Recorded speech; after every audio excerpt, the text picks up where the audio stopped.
ఎక్కువగా మీరు అందరు కూడా రాజ్యసభ ఎవరికి ఇస్తారా అనే ఆతృతతో ఉన్నారు. అది డెఫినెట్గా మేము ప్రెస్ రిలీజ్ ఇస్తాం. అయితే ఉన్న దాంట్లో ఒకటి మరి మా ఎన్డీఏ పార్ట్నర్స్ అయినటువంటి జనసేనకి కేటాయించడం జరిగింది. మిగతా 3 కూడా తెలుగుదేశంకి ఉంటుందని తెలియజేస్తున్నాం. అలాగే ఇప్పుడు ఇంతసేపు కూడా ఎక్కువ డిస్కషను ఈ 2 సంవత్సరాలు ఎన్డీఏ అభివృద్ధి చేసినటువంటి దాని మీద డిస్కషన్ జరిగింది.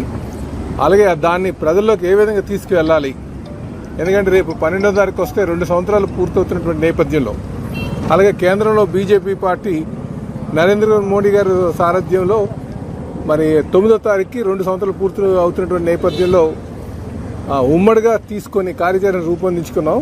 దాన్ని ప్రజల్లోకి తీసుకువెళ్ళాలి అని చెప్పి నిర్ణయం తీసుకున్నామని చెప్పి ఈ సందర్భంగా తెలియజేస్తున్నాం.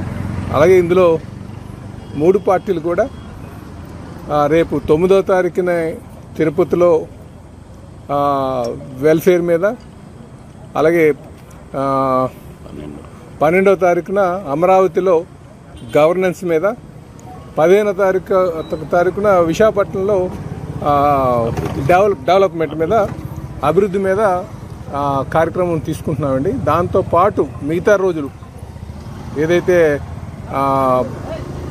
13వ తారీఖున 16, 17, 18, 19, 20 తారీఖున డిస్ట్రిక్ట్ లెవెల్లో అటు మంత్రులు, ఎమ్మెల్యేస్, శాసనసభ్యులు అందరూ కలిపి ఈ అభివృద్ధి కార్యక్రమాన్ని తీసుకెళ్తామని చెప్పి తెలియజేస్తున్నాం. ఆ స్కెడ్యూల్ అంతా కూడా మీకు త్వరలోనే రిలీజ్ చేస్తాం.